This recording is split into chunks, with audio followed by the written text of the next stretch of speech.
Stockholmsbörsen stiger det tack vare flöden, för investerarna de är utmattade.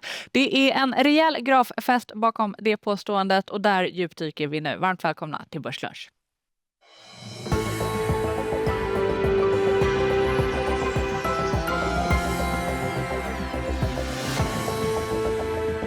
Det är fredag den 20 februari och det blir teknisk analys i dagens program när Swedbanks marknadsstrateg Martin Hallström gästar. Varmt välkommen. Tackar. Stockholmsbörsen fortsätter ju stiga och det ser ju ut som att vi kommer nå ett nytt rekord även idag. Ja, det ser onekligen ut som det i alla fall än så länge, och underliggande är ju sentimentet i marknaden eller stämningsläget väldigt starkt. Starkare än vad vi har mätt i våra indikationer faktiskt någonsin tidigare i vad gäller längden på den tiden som investerarna har bibehållit en hög grad av girighet. Men kan man kalla det en sällan skådad girighet? Ja, det får man nog göra. Vi har tittat på, tittar vi på de sista 20 åren så har vi aldrig haft en period där det har varit så lång ihållig girighet enligt våra mått att mäta på det som det är nu, som det varit de sista åren. Och på grafen som vi ser här har vi då 4 veckors glidande medelvärde i vårt då Fear and Greed Index. Och där kan vi ju konstatera att det sedan förra sommaren kontinuerligt varit en girighet i marknaden utan något egentligt avbrott. Och det har vi inte sett tidigare faktiskt i den här indikatorn. Man ser ju en liten blipp där i november, då var det mycket AI-oro. Men vad säger det här oss då? För börsen fortsätter att stiga, samtidigt så börjar ju girigheten att mattas av aningen. Jo, men det ligger i sin natur att girighet är ju lite att förr eller senare så kan det ju bli att man blir lite överhettad, att man blir utmattad. Och vad vi såg här nu i januari var att då kom vi upp i en extrem utmattning vad gäller våra indikatorer på hur marknadssentimentet var. Och sedan dess så har vi då fått en naturlig andhämtningspaus. Vi har sett att de här indikatorerna har börjat falla tillbaka igen, vilket vi ser helt naturligt. Däremot så har vi då sett att priset har ju fortsatt stiga. Så det blir väl lite en rörelse som har divergerat mellan våra sentimentindikatorer och priset, vilket gör att sentimentet bekräftar just nu inte längre prisrörelsen. Och det är en liten teknisk varningsklocka om att vi kanske behöver få se en liten en andhämtning i marknaden. Vad är det som gör att vi inte ser det då? Jag tror att huvudförklaringen tror jag är att vi har ett kapitalflöde in i marknaden som nu sker av lite mer passiv karaktär, där vi ser en rotation ifrån inte minst då utflöden från USA som kommer in i resten av världen, Europa och även då i Sverige. Och det gör att trots att vi då har sett då de sista 3 veckorna en avmattning och en liten jämviktspendling, om vi vill säga det, i sentimentet, så tror jag att de här flödena som är då av lite mer passiv karaktär fortsätter hålla uppe aktiemarknaden och prisuppgången än så länge i Stockholmsbörsen. Så egentligen hela Sell America in i Europa, det är det som driver marknaden just nu, snarare än att investerare sitter och köper aktier? Med tanke på hur vi tittar på att vi har sett den här tydliga nedgången i vårt Fear and Greed Index, så tycker jag det indikerar att det snarare skulle vara flöden än att vi skulle ha då en bibehållen köptryck från investerarkollektivet. Och det kan man se också på hur bredden i marknaden utvecklar sig. Där vi har en som sagt väldigt stark och stigande börsutveckling. Men tittar man på underliggande hur många eller hur stor andel av aktierna som de facto med och bidrar, så är det bara 40% av bolagen på Stockholmsbörsen som handlas över sitt eget glidande 200 dagar, alltså i stigande trend, medan 60% av bolagen handlas under sitt egen längre trend. Är det vi ser här? Det vi ser här, och där ser vi den här stora skillnaden där de tidigare gått lite hand i hand, men nu den sista halvåret eller så har vi sett en tydlig skillnad, att det är de stora bolagen som ingår i de stora indexkorgarna som då har fått in flödet. Och jag tycker det visar lite på att det mycket väl kan vara så att det är passivt flöde som håller uppe index och de stora bolagen, och även driver börsen just nu. Jag menar, alla vi som har enskilda aktier i portföljen tror jag inte känner igen sig riktigt med den all time high-graferna vi ser på OMXS30 här dagligdags, utan alla har vi nog ett par bolag som kanske tillhör den andra andelen som befinner sig under den längre trenden just nu. Nej, men för det som jag tycker är spännande, liksom, jag ser graferna och jag hänger med på det du säger, men samtidigt så tänker jag att hur ska man då resonera nu? För att man vill ju samtidigt vara med som investerare, tänker jag, i den här uppgången, och att man ändå vill följa den trenden. Vad är det som, liksom, och så länge som de passiva flödena fortsätter att komma in i marknaden, vad är det som säger att man kanske borde ta en liten andhämtning nu? Ja, nej, men alltså kruxet med den här typen av flöden är ju att det är väldigt, väldigt svårt att tajma när köpkraften tar slut. För det kan ju pågå länge. Det vi kan se däremot är ju att det finns signaler i vårt sentiment som tyder på att vi har haft en utmattning, att vi nu behöver lugna ner oss lite. Vi ser även i pris, om vi tittar på hur kraftig uppgången har varit den sista månaden eller så ser vi att nu handlas börsen 2 standardavvikelser ungefär över sin längre trend. Det är 17% över då 200 dagars. Och går man tillbaka de senaste 20 åren eller så kan vi se att har vi haft en sån här uppgång under så kort tid, så tenderar börsen att behöva gå in i någon form av basbygge där man höjer den positionsmässiga balansen eller höjer det genomsnittliga anskaffningsvärdet för hela investerarkollektivet. Alltså. Men typ den här grafen då, de här pilarna, det är ju när vi har satt nya all time highs, förstår jag det som. Nej. Här är det, pilarna indikerar hur högt som börsen har nått över sin längre trend. Det vill säga om den är prismässigt stretchad eller inte.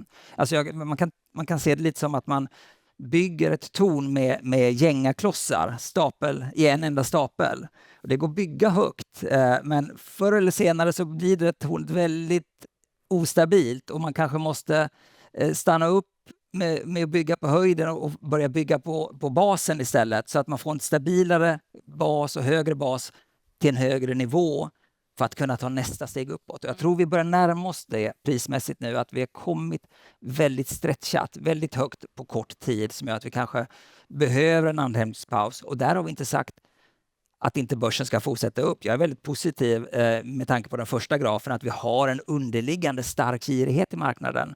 Men att det kanske har gått lite för fort uppåt nu och att vi inte har med oss lika mycket köptryck fortfarande, och då behöver vi kanske pausa lite, och då ska vi nog vara köpare på en eventuell sån andhämtningspaus, tror jag.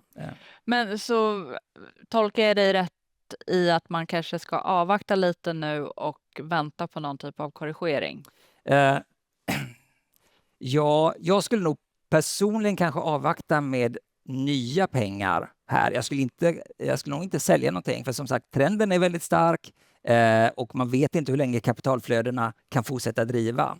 Men jag skulle nog avvakta med att sätta in nya pengar, och det skulle jag nog tro att det finns bättre lägen lite längre fram, att när vi har mer signaler, att antingen att vi har kommit ner då och fått en andhämtningspaus där sentimentet har liksom balanserat ut, oavsett om priset eller inte har kommit ner, men då ser vi att då har vi en sentimentsmässig bas, eller så har vi fått en liten priskorrektion där vi har byggt upp basen, och då kan vi gå på igen.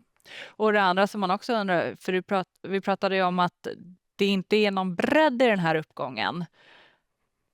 när vi ändå då är i den här trenden, det finns en underliggande girighet, börjar det då bli läge att bottenfiska?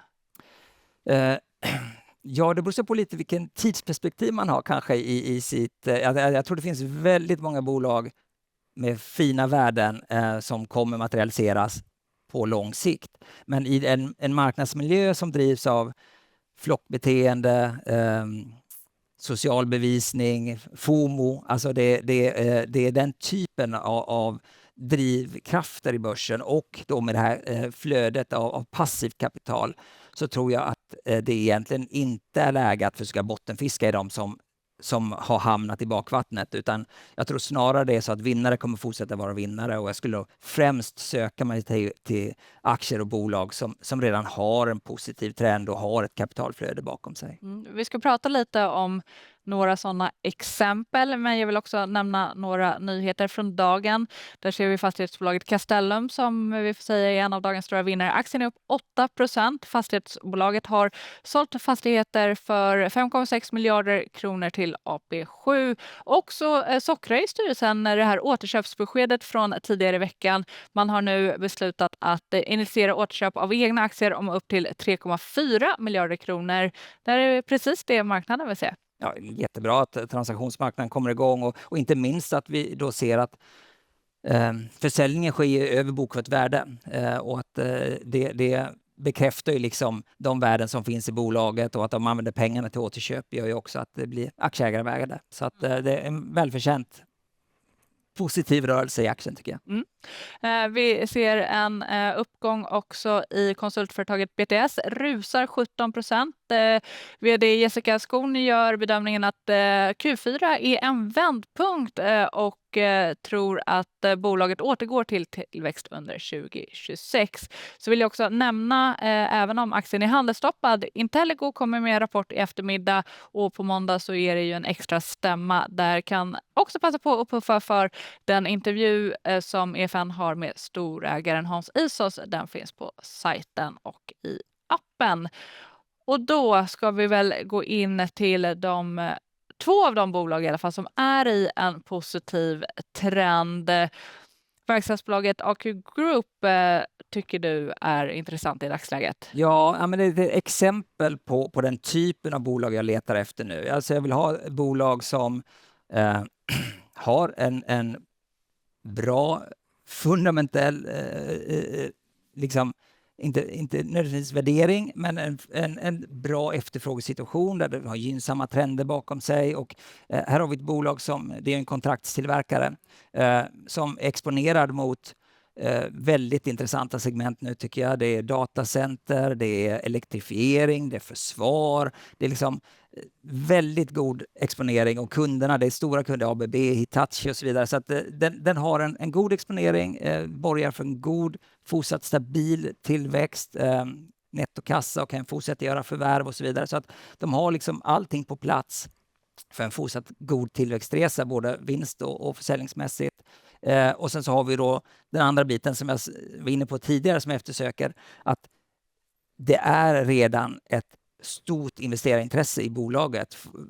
Så att investerarna har uppmärksammat detta och betalar för det. Så att trenden är stigande. Den hade en väldigt stark uppgång av de senaste 3 åren, men förra sommaren, och då blev den lite stretchad i prismässigt, men har nu konsoliderat under en halvårstid nästan, och nu har vi då att den handlar kring sin längre trend. Så att även om då uppgången på 3 år har varit väldigt stark, så ser den inte på något sätt stretchad, utan den ligger vid sin längre trend, och jag tror den börjar göra sig redo för nästa steg uppåt helt enkelt. Så det är urtypen av bolaget jag vill ha. Det ska vara gynnsamma trender och att vi har pris- och kapitalflöde med oss. Nej, men i och med att du i dagens program är vi väldigt graffokuserade, så då undrar jag ju ändå lite så här, hur viktigt är värdering för dig när du tittar på bolag och på aktiepris? Egentligen så är värdering i absoluta termer inte alls avgörande. För mig är det mer att värderingen ger väl en uppfattning om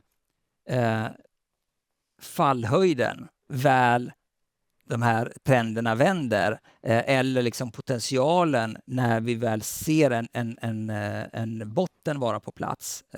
Men tittar vi på de drivkraften vi har nu där vi liksom har en återkopplingsloop mellan sentiment, kapital och pris, så kan ju den vara självförstärkande och driva sig för sitt eget momentum, och en värdering kommer inte göra att en aktie fortsätter stiga, utan det krävs någon annan katalysator för att det ska komma på plats. Men då säger ju värderingen väldigt mycket om hur lång fallhöjden kan vara innan vi når ett balansvärde i marknaden igen. Mm.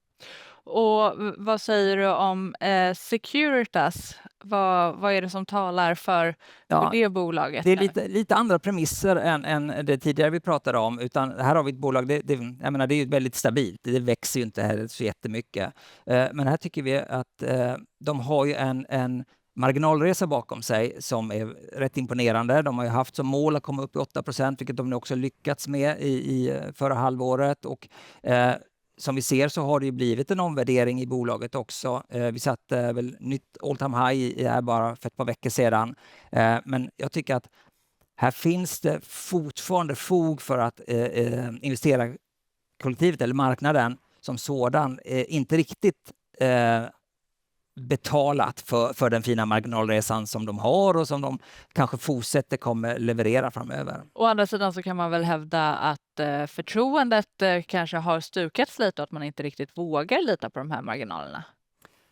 Ja, alltså så kan det väl vara, men nu tycker jag liksom, nu har vi ändå visat att nu har de kommit upp till 8%. De har sagt att 8% är nu golvet för deras marginal. Liksom. Och de har ju långsiktigt mål på 10%. De har kapitalmarknadsdag framför sig här och även kanske kommer börja prata om tillväxtmål och så vidare. Så att jag tycker att den här handlas till P12 som det gör nu känns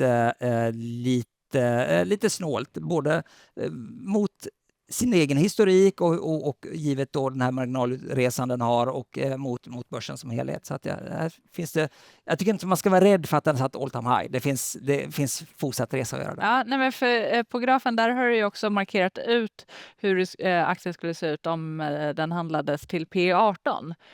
Jag tror jag hade lagt in band på 9, 12 och 15. Det är lite, jag har lite för dålig syn. Men ser du att liksom ett P15 skulle vara... Jag ser inte ett P15 som orimligt alls. Det var där den handlades i snitt fram till pandemin, så handlades den i snitt på P15, om vi säger 2014 till 2019. Att den kommer hela vägen dit, P14 ser jag absolut inte som någon orimlighet med tanke på att det är nu ett +8 marginalbolag och en väldigt stabil business i övrigt. Så att jag ser både multipel expansion och att den kommer kunna stiga upp med den prisutveckling eller vinstutveckling som bolaget kommer ha den kommande tiden också. Så att återigen också, pristrenden är stigande. Det är inte så att vi försöker fånga någonting här nu som ska vända, utan det är ett stort intresse i bolaget också och det finns redan kapitalflöden in i det och det tror jag kommer fortsätta. Otroligt spännande. Tusen tack Martin Hallström för att du har varit med här idag och tack också till er tittare. Vi på TV, vi är tillbaka i Börsfrukost måndag morgon 8.55, men det finns ju mycket spännande kvar här under eftermiddagen. Vid 2:30 så får vi amerikansk PCE-inflation, Feds favoritmått, viktigt såklart. Mer om det på efn.se eller i appen. Och med det så önskar vi er en trevlig helg när den kommer. Tack så mycket.